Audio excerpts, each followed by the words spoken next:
Hey friends, welcome to a fun lesson with Artsy Rose. Today we're going to be making a sketchbook out of materials that hopefully you have at home.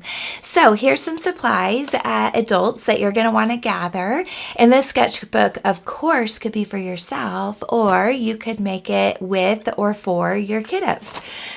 First thing I have is just a brown paper sack. I do shop at Aldi. I love Aldi, but of course Crest, Brahms, whatever you got.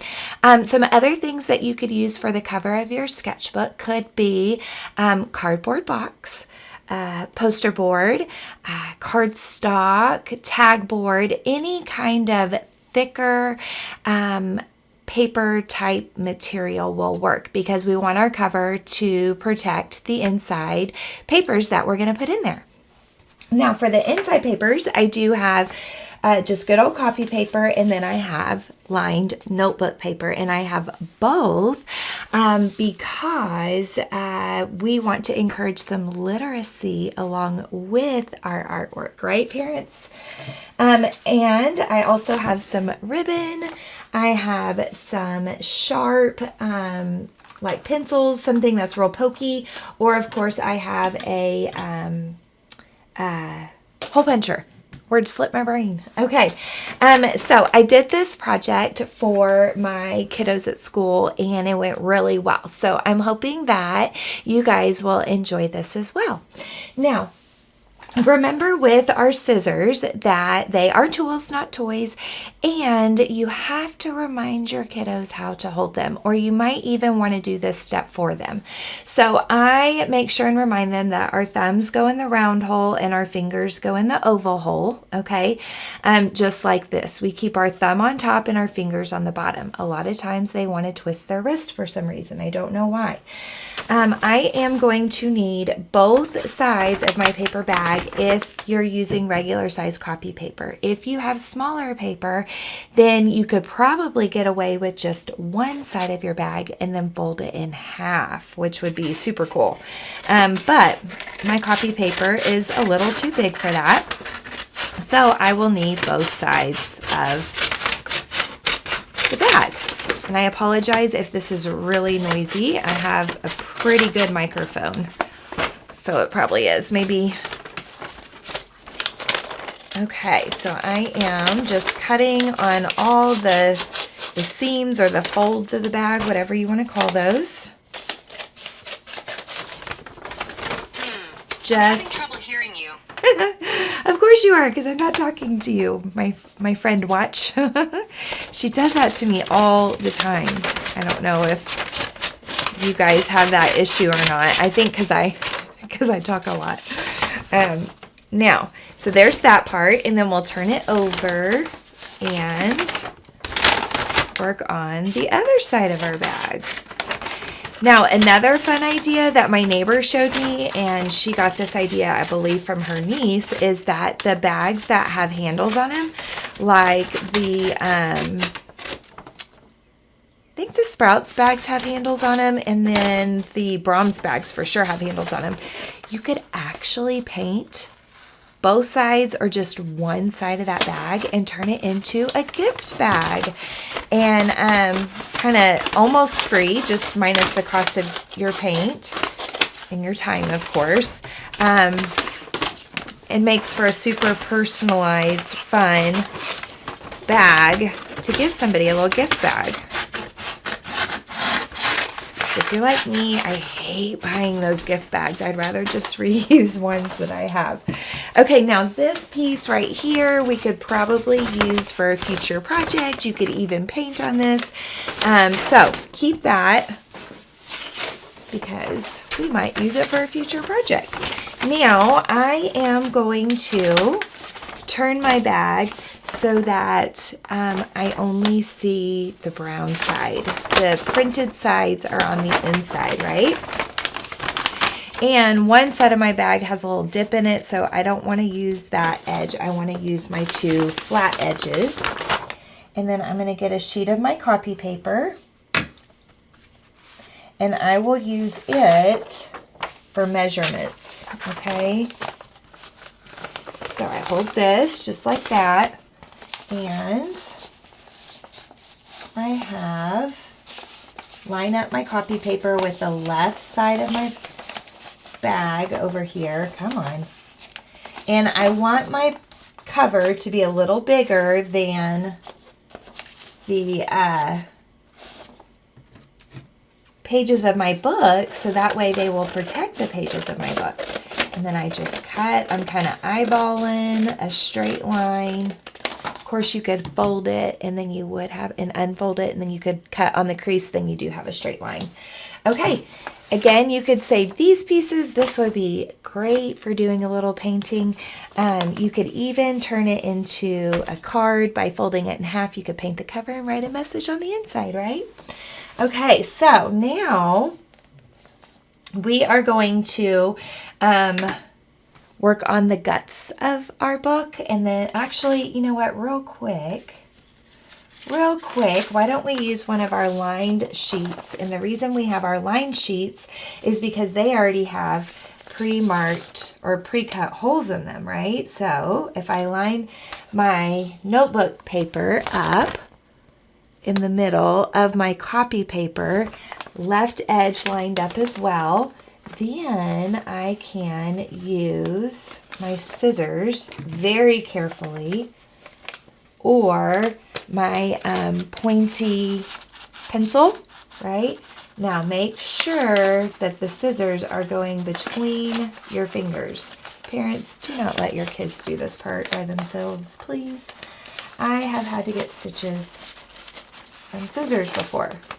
I've actually had to get stitches from a lot of different sharp things before, so be very, very careful.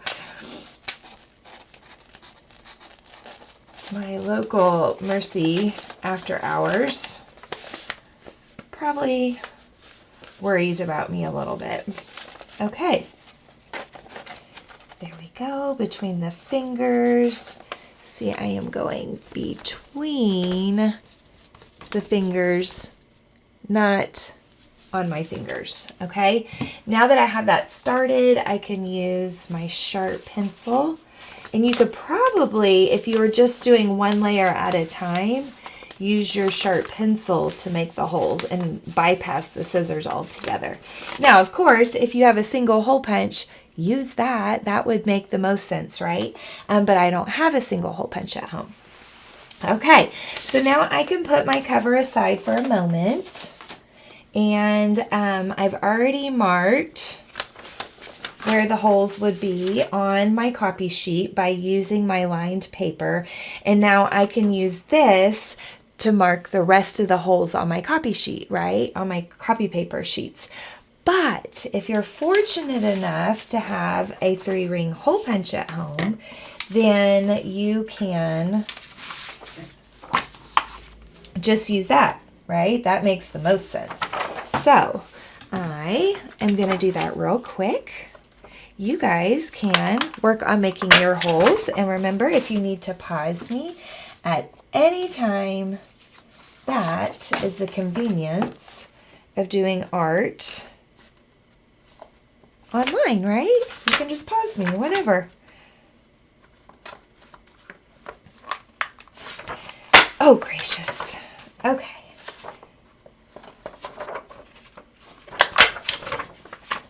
Few more sheets. Now you could put as many pieces of paper in this book as you wanted, or just do a few. It's up to you. Maybe you want to have different kind of sketchbooks. Maybe you want a sketchbook just for planning out ideas for, say, 3D art. Maybe you want a sketchbook for planning out a different type of project, right? So you could have multiple sketchbooks if you wanted to, or keep it simple, keep them all your ideas together and just create one sketchbook. Okay, so I've got all my line paper, or all my blank papers with holes, and obviously my line papers already have holes. Now the next thing I am going to do is I am going to grab a couple sheets of copy paper, couple sheets of lined paper, and I am going to continue to do this until I use up all my papers. And the reason I am doing this is because sometimes we don't want to use our copy paper because we don't have very much of it for planning out ideas, right? Making sloppy copies, I call them. Or maybe, so you could, sketch out your ideas on the lined paper and then actually put them on the copy paper. So that's one thing that you can use your lined paper for. And then of course another thing could be to plan out your ideas, like write them out. Another thing could be to write about your artwork. So that's where I think it would be really fun to pull in some literacy. And I am having to line up my line paper and my copy paper. And every now and then you want to line up your holes using your pencil because they're going to get a little off since the papers are not the same size.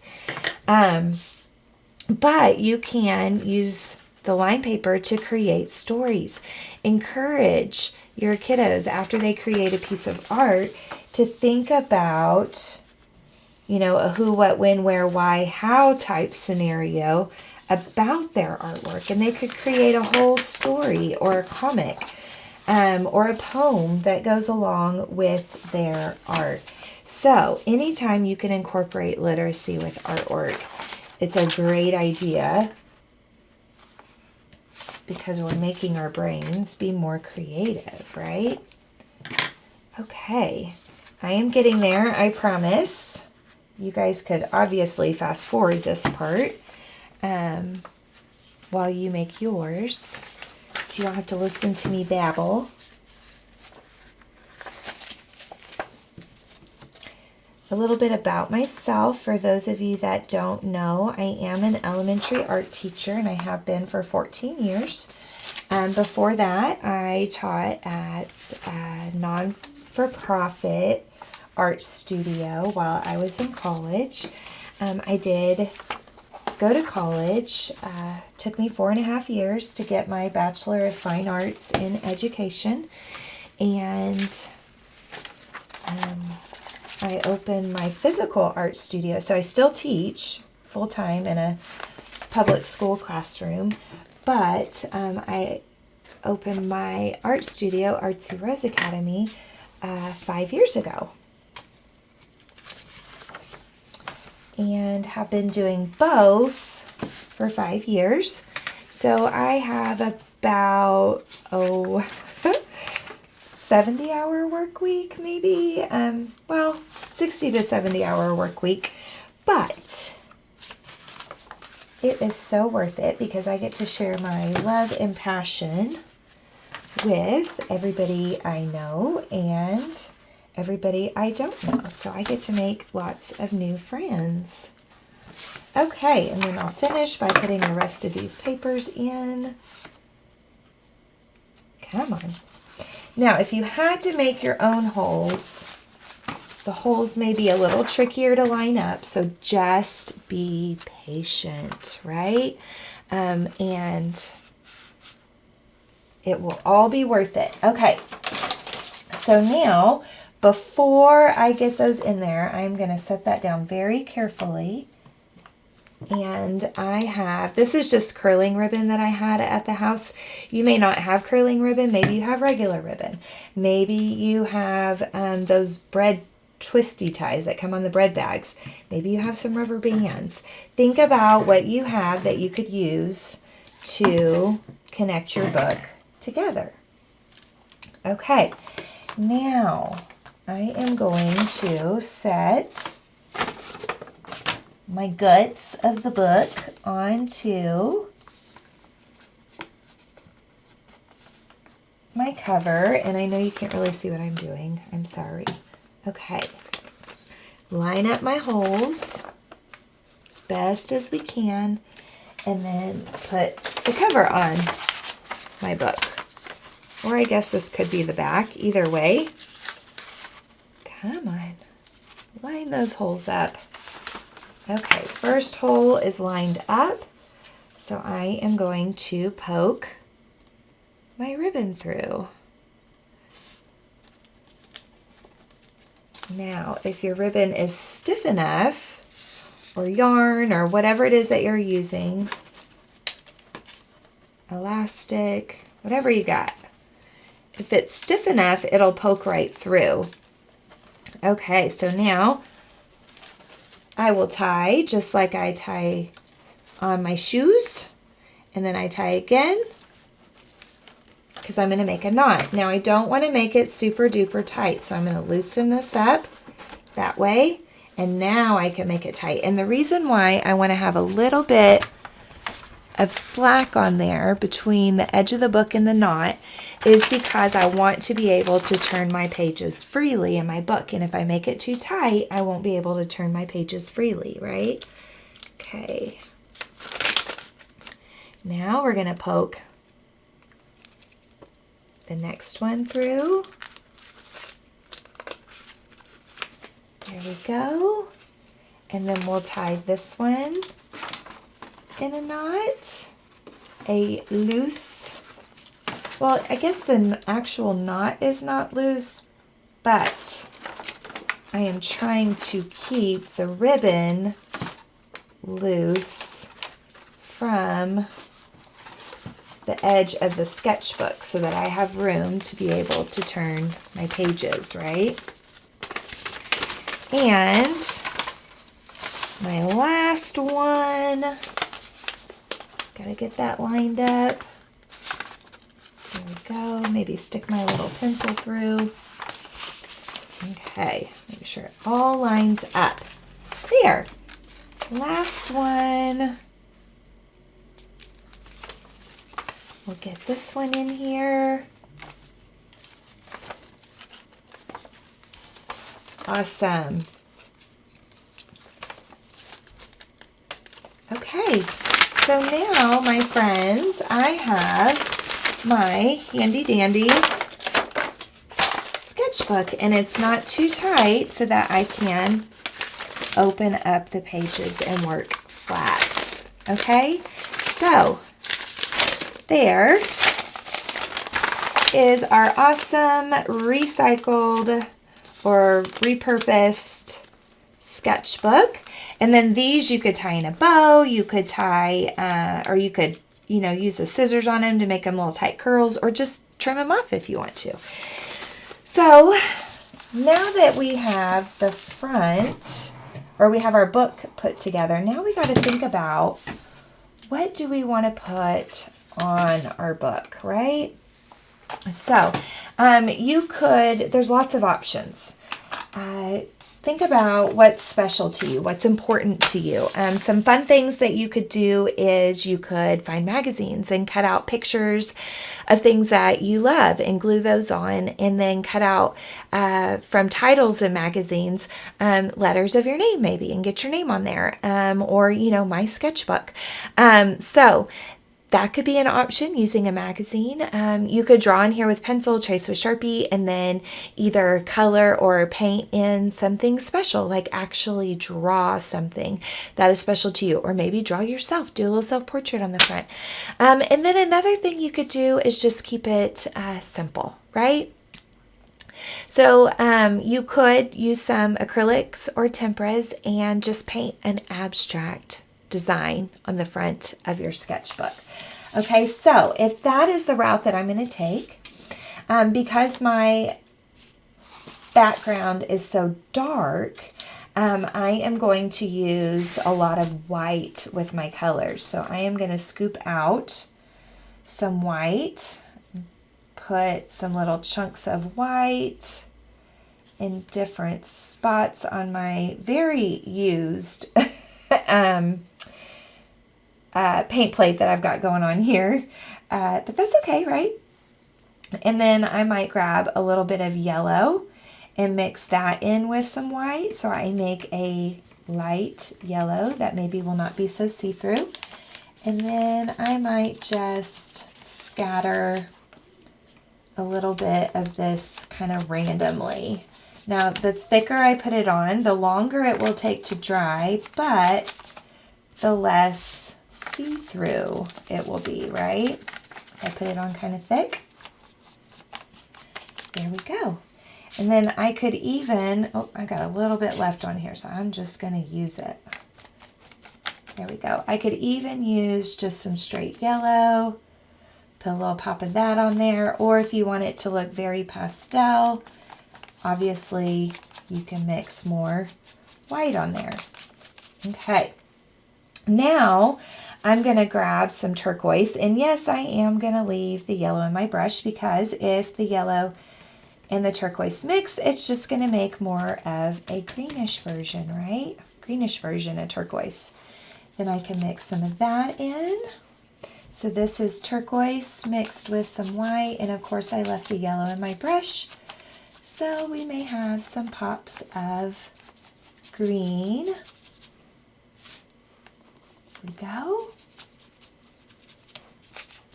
Now sketchbooks are a great place to keep your ideas and your pieces of art that you've already completed in an organized, safe place, right?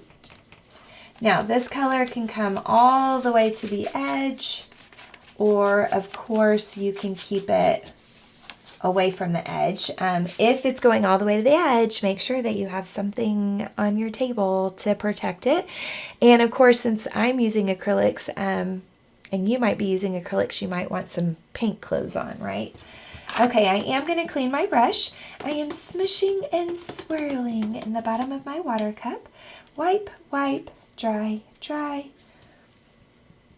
And I'm going to grab some red to mix with my white to make pink, right? Red and white makes pink. And mix some of that in there. Now where the yellow and the pink mix might make an orangey color, and where the turquoise and pink mix might make a pinkish color. So it's kind of like I used primary-ish colors to make secondary-ish colors, right? Because pink is kind of like red, turquoise is kind of like blue, and then yellow is yellow, and red, yellow, and blue are primary colors. There we go. Ta-da! So here is my very abstract looking sketchbook cover. And then if I wanted to take it a step further, I could add some design on there. So this is just solid red swirled on there. And then I'll put a little bit of white swirled in there.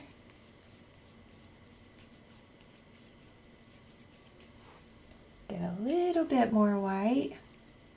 Kind of make these little curved brush strokes. Kind of curve out my edges some.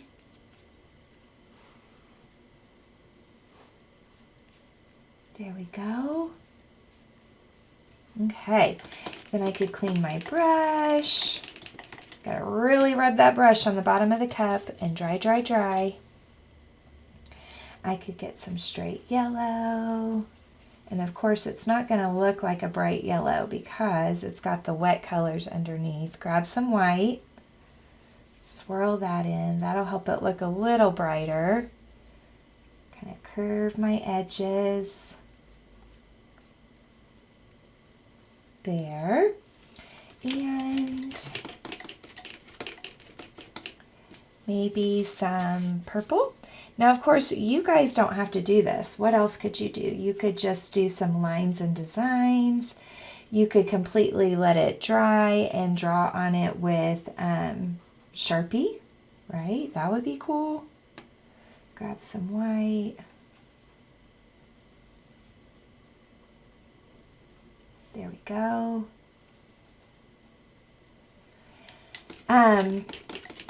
So there's lots of things that you can do to fill in the cover of your sketchbook. So you guys just feel free to do what works best for you and what kind of matches your style. You could do this and then do the magazine collage on top, or a drawing on top. So have fun with that. I am making some green by mixing yellow and blue. And I think I will put a pop of white in there. Maybe help it not be so see-through. And do some leaves.